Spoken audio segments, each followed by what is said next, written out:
Ինսուլտի մասին պետք է իմանանք բոլորս։ Դա կարող է փրկել ձեր հարազատների կյանքը։ Չէ՞ որ ինսուլտը ամենահաճախ պատճառներից մեկն է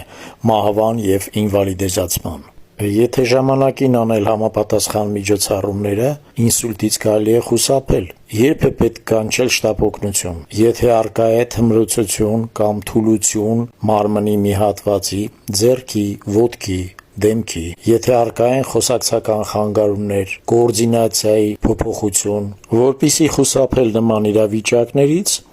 խորհուրդ է տրվում 50 տարեկանից սկսված տարեկան կատարել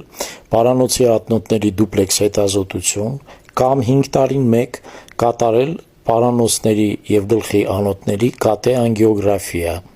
Դա նպաստում է ճիշտ ժամանակին հայտնաբերման համապատասխան անոթների նեղացումները։ Եթե պարանոցի զարկերակները դեֆորմացված են, նեղացած են, մենք կարող ենք դա փոքրիկ միջամտությամբ այդ խնդիրը լուծել, հիվանդը տուն է գնում 1, մաքսիմում 2 օր վիրահատությունից հետո։ Եթե դուք կատարել եք կատե անգիոգրաֆիա կամ դուպլեքս հետազոտություն պարանոցի գլխի անոթների, դուք կարող եք ուղարկել դա մեզ WhatsApp-ով կամ Viber-ով, հեռախոսը նշված է տեսահոլովակի տակ։ Հիշեք, ինսուլտից կարելի է խուսափել, եթե ժամանակին իմանալ այդ խնդիրների մասին։